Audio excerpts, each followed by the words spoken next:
제가 조서 전공을 했고요.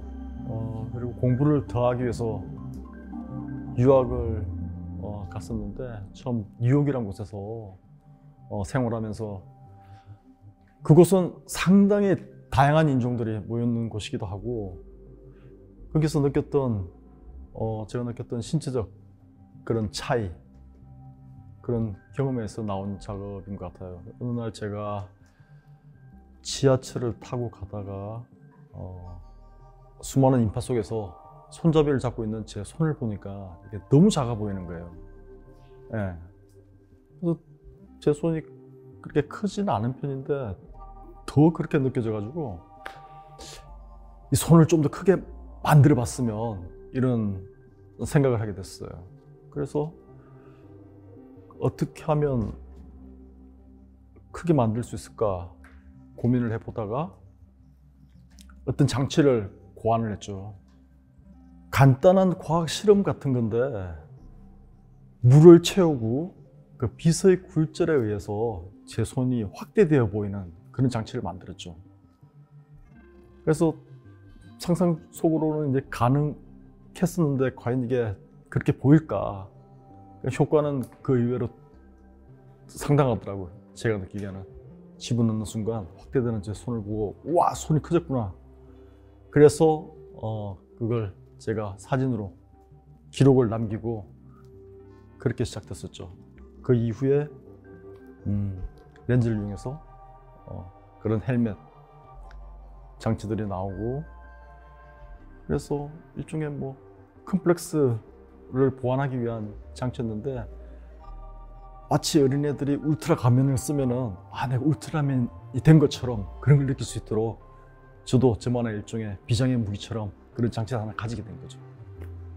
제 팔을 확대하는 장치를 만들고 난 뒤에 그런 볼록 렌즈라든지 오목 렌즈를 부착해서 제 얼굴의 그런 부분들을 변형시키는 장치를 만들었었는데, 처음에 그 아이디어가, 글쎄요, 그 미의 기준 이런 것들을 생각하면서, 왜 사람들 큰 눈 선호하잖아요. 이쁘다고 생각하고. 이게 왜 그럴까? 아마 웨스터나이즈 된 거죠. 더 좋아 보이니까. 그래서 큰 눈을 만들어 볼까? 그리고 관상학적으로는 큰 입이 활동적이고 좋다던데, 그렇다면 볼록 렌즈로 하면은 큰 눈에 멋있는 인상이 될 거야 라고 만들었죠. 사실 근데 잘생기려고 멋있게 보이려고 만든 이미지였는데, 결과물은 정반대로 그냥 기괴한 이미지가 나오더라고요. 그 헬멧 작업, 얼굴을 변형시키는 작업을 계속 해오면서 그 이미지를 좀 더 극대화시키고 아티피셜하게 보이기 위해서 헤어라인이라든지 일종의 분장 형태의 그런 걸 제가 시도하게 되는데, 사실 그런 아이디어는 그 대중 목욕탕 가면 아저씨들이 그 목욕탕 안에 있는 그 이별관에서 까맣게 염색을 하는 그 헤어라인 같은 게 너무 재밌어 보이는 거예요. 저한테는 자연스럽지 않은 그런 인공적인 모습. 그래서 그걸 제 작품에다 적용하면 재밌겠다. 그래서 저도 헤어라인을 그렇게 까맣게 만들기도 하고, 그리고 알루미늄 포일을 이용해서 보철처럼 보이기 위해서 이에 끼우기도 하고. 오브젝트 시리즈에서 처음에는 제가 실험 대상자로서 제가 저를 실험하는 거죠. 그래서 그런 충분한 실험을 하고 표현한 다음에, 그 다음에는 제가 관찰자이자 마치 의사가 된 마냥 환자를 대하듯이 그렇게 다른 모델을 섭외해서 이렇게 촬영을 하고 그 이미지들을 만들어냈죠.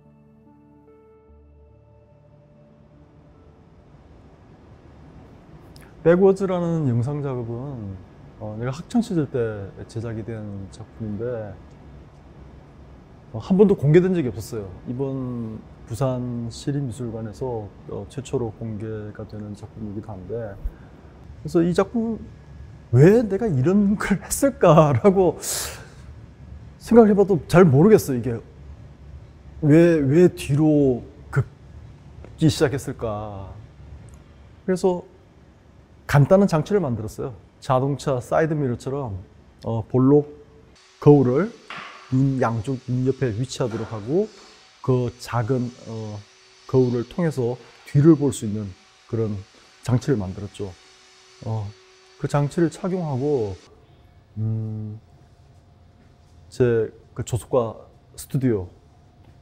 스튜디오하고 제 아파트, 제가 살고 있는 곳을 2주 동안 쓰고 다녔단 말이에요.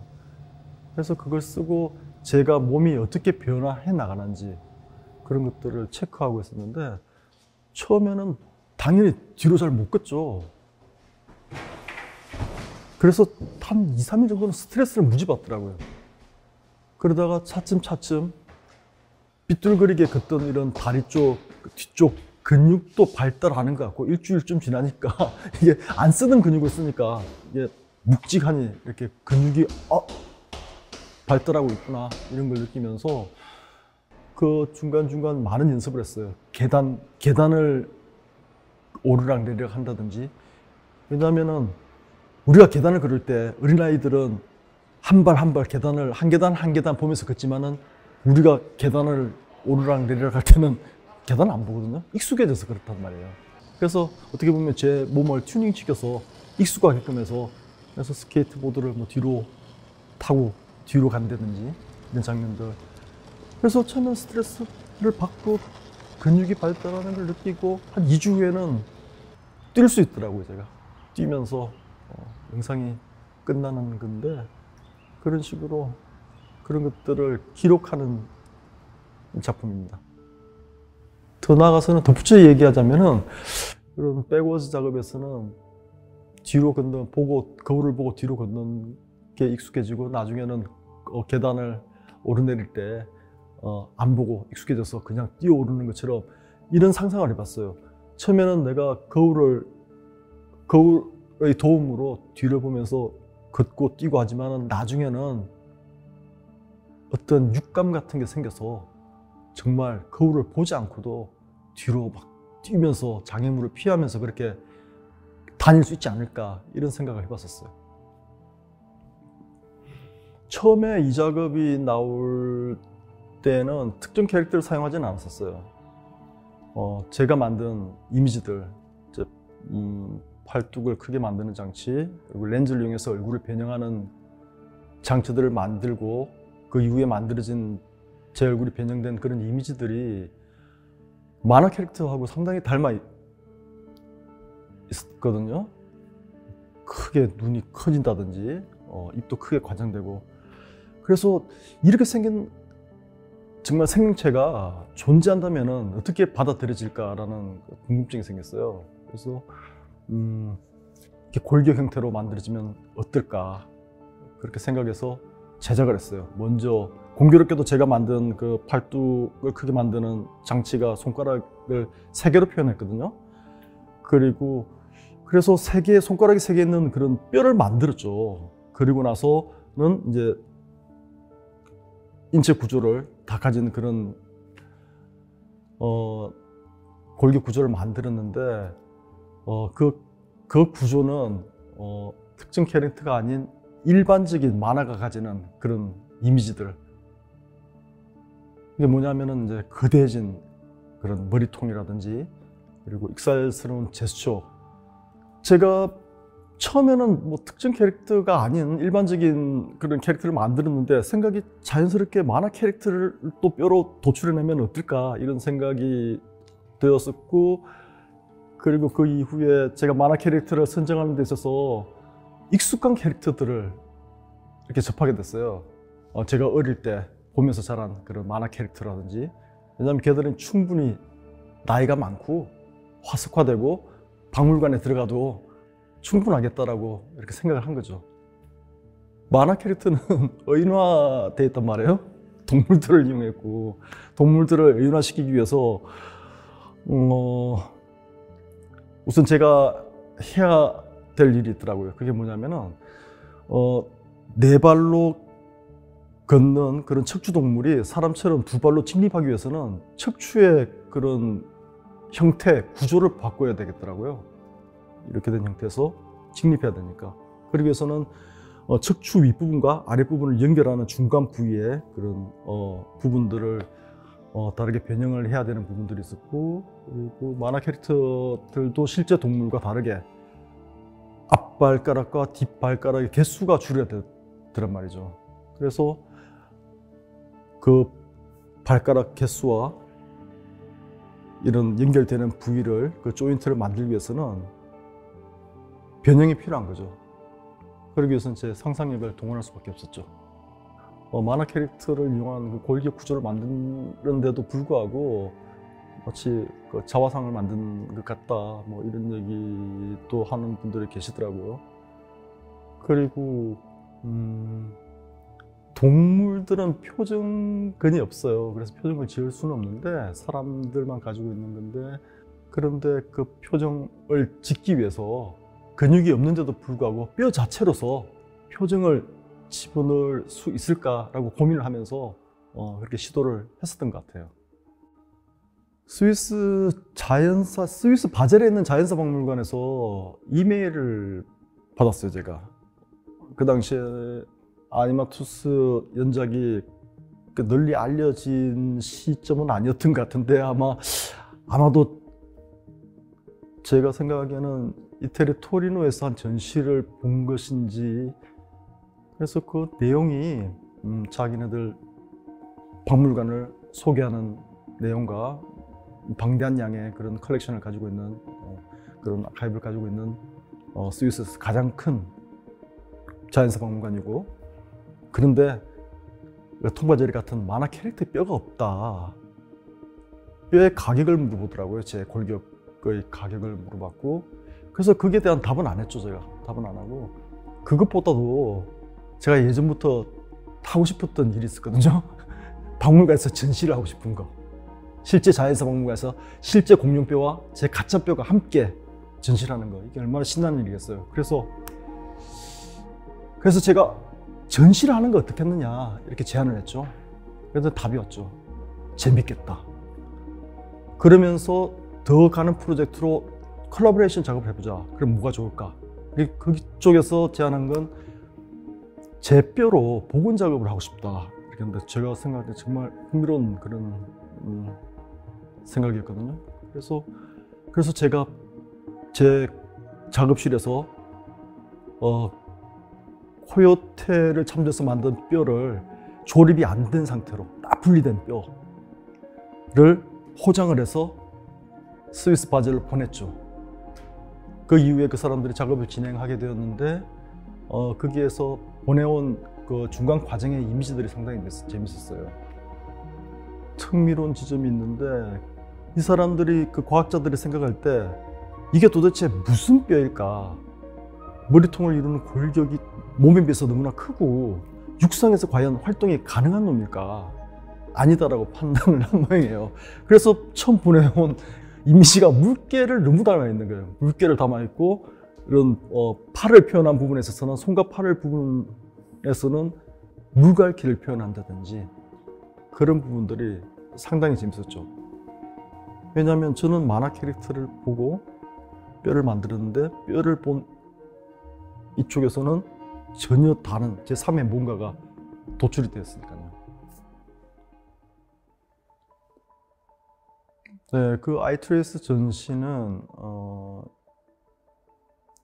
작지만 저에게는 상당히 의미 있는 전시라고 말할 수 있겠는데요. 그 아이디어가 짧은 시간에 순간적으로 나온 건 아니고, 제가 그동안 생각해왔던 걸 그 전시를 위해서 축적시켜서 표현한 작품들이거든요. 그래서 저는 다른 동물들 이런 데 관심이 있었던 것 같아요. 지구상에 많은 생명체들이 존재하고 같이 공존하고 있는데, 걔네들은 세상을 어떻게 바라보는지. 왜냐하면 우리는 너무 인간 중심적으로만 생각하고 있고, 그렇기 때문에 예를 들어서 동물들은 다른 방식으로 볼 수 있다는 거죠. 같은 사물을 보는데, 개는 뭐 흑백으로 본다든지, 사슴은 정록 생명이고, 그리고 물고기가 보는 방법, 곤충들은 다중 시점을 가지고. 그래서 그게 신기한 거죠. 같은 걸 다르게 본다는 거죠. 그래서 걔네들이 되어보고 싶은 일종의 이해하고 싶은, 그래서 걔네가 되어서 걔네들의 시각으로 세상을 바라보고 싶은 그런 생각으로 작업을 진행하게 됐던 것 같아요. 제가 이전에 생각했었던 거, 예를 들어서 뭐 사슴이 어떻게 바라보느냐 이런 것들은 제가 유학 시절에 알게 된 사실인데, 지금은 아마 바뀌었을 거예요. 캐모플러지로 이제 그런 복장이 바뀌긴 했는데, 그 당시에 사슴 사냥꾼이 있는 그런 헌팅 자켓 색깔이 오렌지색이더라고요. 깜짝 놀란 거죠. 이렇게 잘 보이는, 눈에 띄는 색깔을 입고 사냥을 한다고? 나중에 알게 됐죠. 걔들이 이 색을 구분을 못 한다는 거죠. 그래서 사람들은 잘 보이니까 서로 사고가 나는 걸 방지하고 걔네들을 속이는, 이런 데서 약간 감정이입이 되기도 했었고, 그리고 물고기 같은 경우는 우리 사람들은 이야기를 할 때 정면을 바라보고 서로의 눈을 바라보고 이렇게 이야기하잖아요. 그런데 한참을 그 암속의 물고기들을 보고 있는데도 불구하고 얘들은 한 번도 얼굴을 정면으로 봐주질 않더라고요. 그래서 왜 이럴까? 그래서 생각해 보니까, 얘들은 눈이 사람은 앞에 달렸는데 옆에서 달려서 이렇게 움직이고 보는 것일까? 라고 생각을 했어요. 그래서 아이트레이스 연작이 나오기 이전에 제가 학창시절에 만들었던 작품이 있는데, 파티하고 난 뒤에 나뒹굴어 다니는 와인박스 9개들이 와인박스였던 것 같아요. 머리통에 맞게끔 쓰고 양쪽에 구멍을 뚫었죠. 마치 물고기처럼.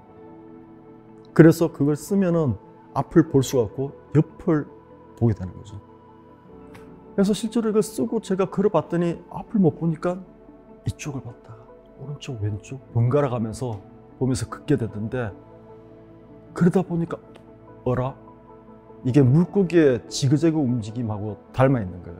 그래서 시선은 움직임을 같이 동반하게 하는구나 이러면서 그런 이야기들이 아이트레이스에 적용이 됐고, 나머지 뭐 곤충이라든지 그런 것들도 시점에 따른 이야기들인데, 그런 식으로 제가 관심이 있어 하는 그런 동물들을, 곤충들을 선정하게 되었던 것 같아요.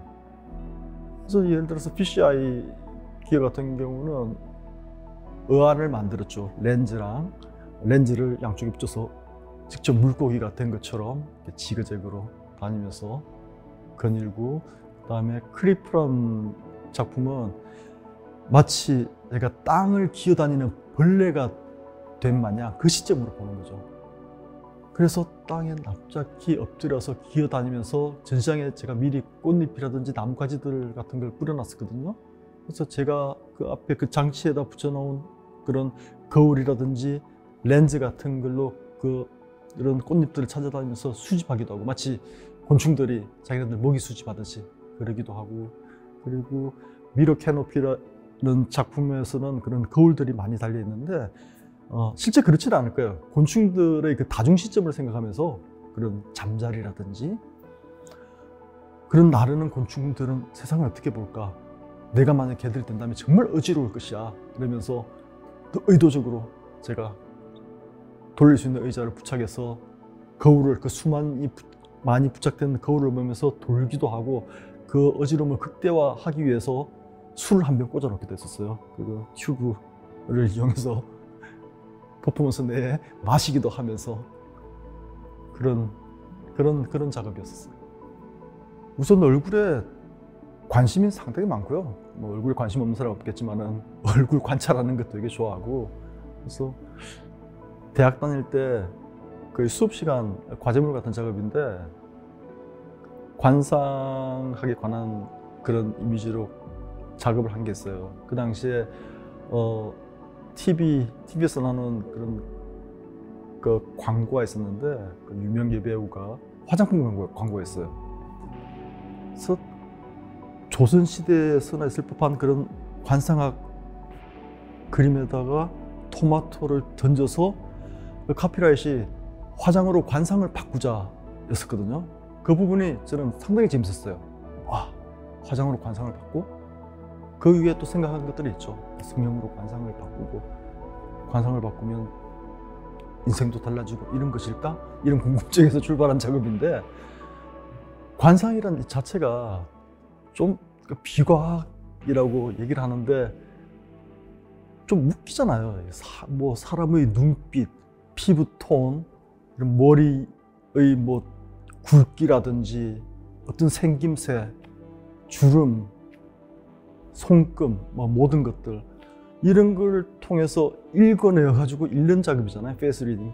읽음으로 해서 사람의 운명을 결정짓고 예측하고 그런 이야기를 풀어나가는 게 사실 말이 안 되는 것 같기도 하고 또 재밌는 부분이기도 하고, 그래서 제 작품으로 접목시켰거든요. 그래서 제 작품은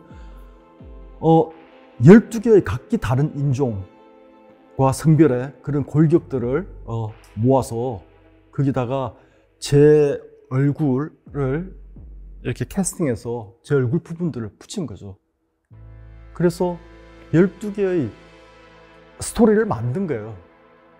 그래서 12개의 제 얼굴을 만들면서 이게 뭐 좋은 관상으로 만들기 위해서 그러진 않았어요. 어떤 부분에는 정말 이게 안 좋다고 표현되는 그런 관상학에서 얘기하는 그런 부분이 들어가기도 하고, 그리고 뭐 서양인의 골격에다가 제 얼굴 부분을 붙이려고 하다 보니까 콧대 같은 게 안 맞단 말이에요. 그러기 위해서는 그 부분을 잘라서 연결해서 보이기도 하고, 그런 여러 인종과 다른 성별의 골격을 베이스로 해서 만든 작업이기 때문에 거기에 맞게끔 어울리게끔 그런 뭐 눈썹의 모양이라든지 코 모양, 입술 모양, 귀 모양 이런 것들을 제가 선별해서 어떤 규칙이 있는 건 아니에요. 제가 볼 때 이런 눈썹이 이 골격에는 어울리겠다 해서 제 얼굴을 변형시켜서 접목을 시켰는데, 그래서 사실 12개의 얼굴이 탄생을 한 거잖아요.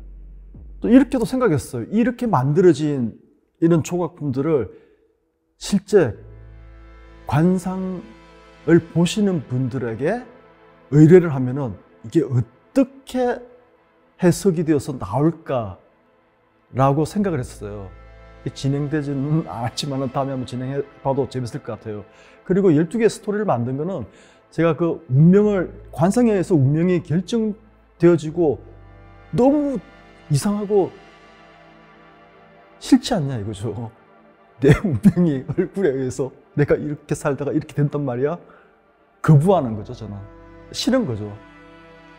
어떻게 보면은 초기작 오브젝션 시리즈에서 제 얼굴을 변형시키는 그런 작업에서도 그런 아마 그런 생각들이 있었던 것 같아요.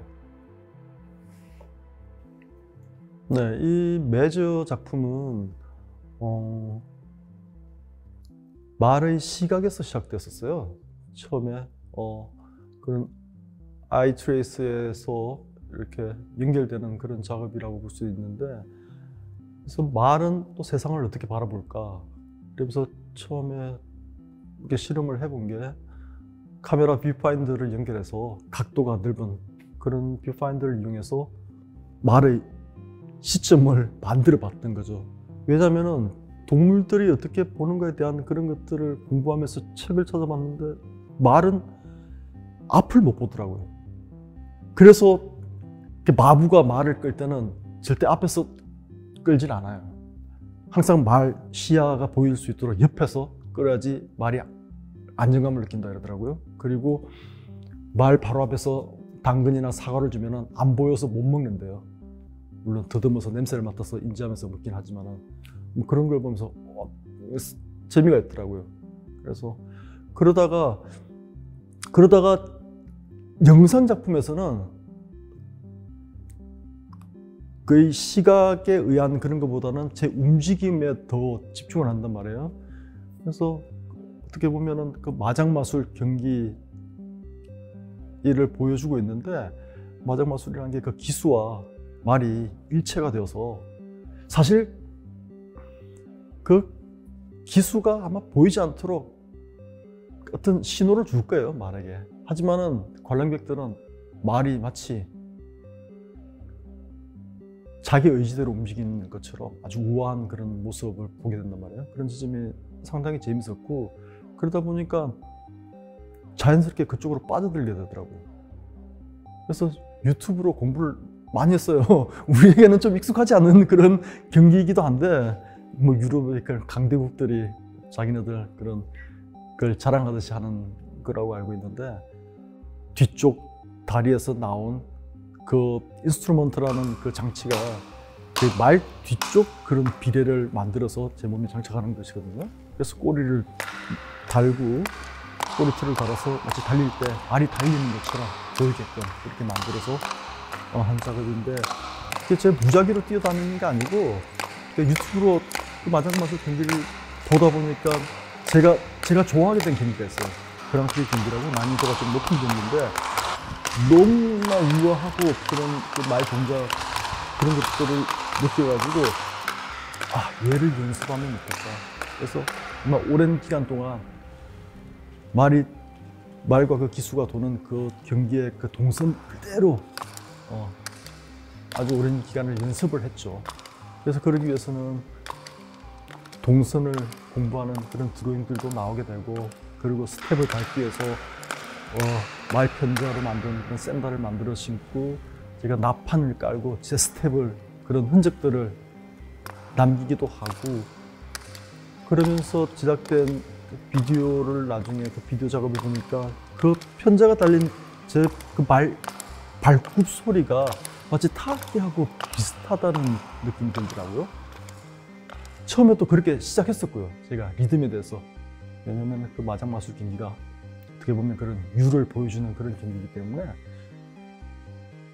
그래서 제가 음악하는 친구에게 피아니스트 친구가 있는데 그 친구한테 제가 의뢰를 해봤죠. 내가 만든 비디오 작업인데 마치 타악기 같지 않냐고. 이걸 악보로, 체보로 할 수 있을까? 그랬더니 친구도 할 수 있다고. 재밌겠다 해서. 그래서 그 작품이 말의 시각으로 먼저 출발해서 이제 퍼포먼스가 해주고 말을 흉내내고, 그 다음에는 이게 처음에 얘기했던 그런 유를 생각했듯이 체보로까지 나오게 되는 그런 작업이었습니다.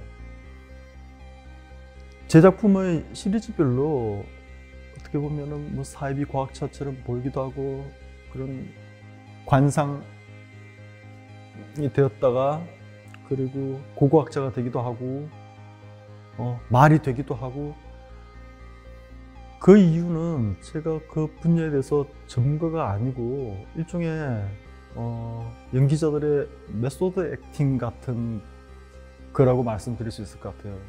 왜냐면 제가 그 작업에 최대한 집중해야 되기 때문에 제가 그렇게 되어야만 될 것 같거든요. 네. 그리고 작업에서 나오는 그런 물고기가 되어보고 다른 사슴이 되어보고 이런 것들은 어떻게 보면 세상을 좀 다른 방식으로 인지하고 이해하고자 하는 그런 생각이 있는 게 아닌가 이렇게 생각이 듭니다.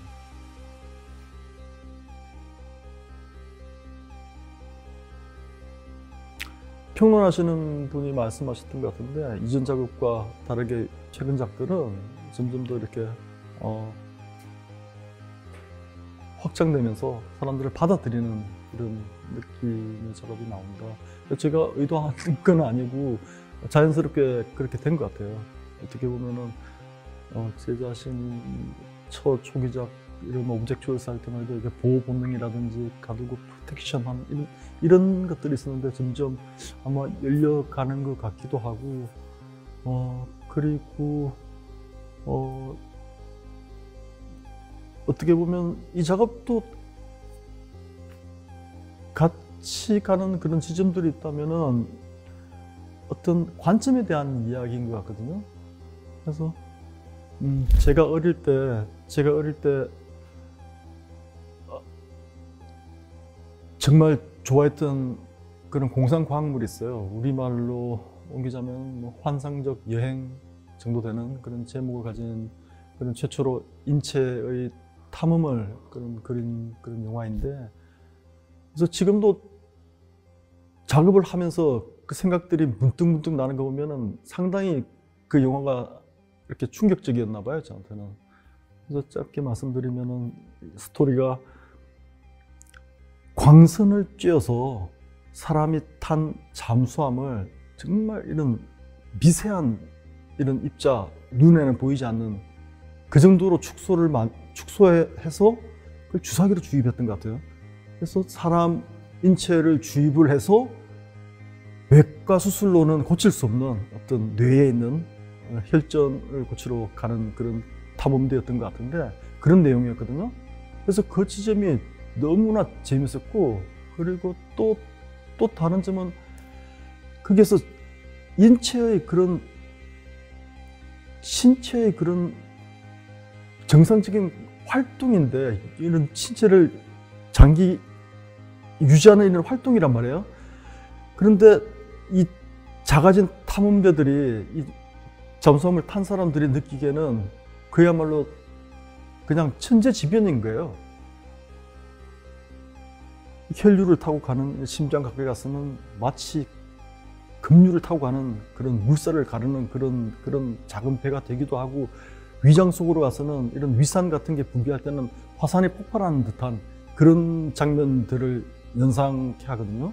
그래서 이걸 보면서 우리 지금 지구도 그런 것 같아요. 우리가 느끼는, 인간들이 느끼는 이런 천재지변들이 지구 입장에서 보면은 당연한 그냥 활동, 자연스러운 활동이거든요. 그러면서 이게 미시적으로 보느냐, 거시적으로 보느냐 하는 그런 문제인 것 같더라고요. 그런 생각들을 하면서 요즘 작업들을 하고 있는 것 같습니다. 우선 저는 어떤 작가라고 규정되어지는 걸 두려워하고 싫어합니다. 그래서 여러 가지, 일단 성격 자체가 한 가지 일을 정말 못해요. 지겨워서, 지루해하고. 하지만 제가 뭐 한 시리즈를 시작하게 되면 집중해서 혼신을 다 바쳐서 해내긴 하지만은 그래서 우선 그렇기도 하고, 요즘 하는 작업들은 다루는 케미컬 연작에서는 우레탄 폼을 주된 재료로 사용하는데 그 재료 자체가 너무 흥미롭더라고요. 왜냐하면 A재, B재를 그 용액을 섞어서 두면은 조각가인 제가 통제를 할 수가 없어요. 자연 발생적으로 부풀어 올라서 형태가 만들어지기 때문에 제가 상당히 재밌는 그런 기법이기도 하고, 그래서 요즘 그런 작업들에 흥미를 느끼고 있습니다. 요즘 진행하는 신작을 보면 금속 재료라든지 석고처럼 보이는 그런 석고 붕대를 이용한 그런 재료, 그리고 살성처럼 보이는 그런 유기체처럼 보이는 그런 우레탄 재료들을 이렇게 혼합해서 사용하는데 결국 같은 인체 작업이거든요. 그래서 지금 현대인의 인체를 볼 때 제가 인체를 표현하는 데 있어서 어떻게 표현할 수 있을까? 모 평론가가 얘기하셨는데 순수하지 않다는 거죠. 우리는 뭐 치아 하나에도 작은 아말감이나 이런 금속 같은 걸 심고 있기도 하고 그렇기 때문에, 그래서 그걸 표현하기 위해서 금속과 이런 것들을 혼합해서 보여주는 것 같아요. 그리고 어떻게 보면은 그런 병원에서 느낄 수 있는 그런 튜브를 사용해서 그런 차가운 느낌들, 그게 쏘는 그런 미학적 아름다움이랄까, 그런 것들을 제가 개인적으로 되게 좋아하는 것 같아요.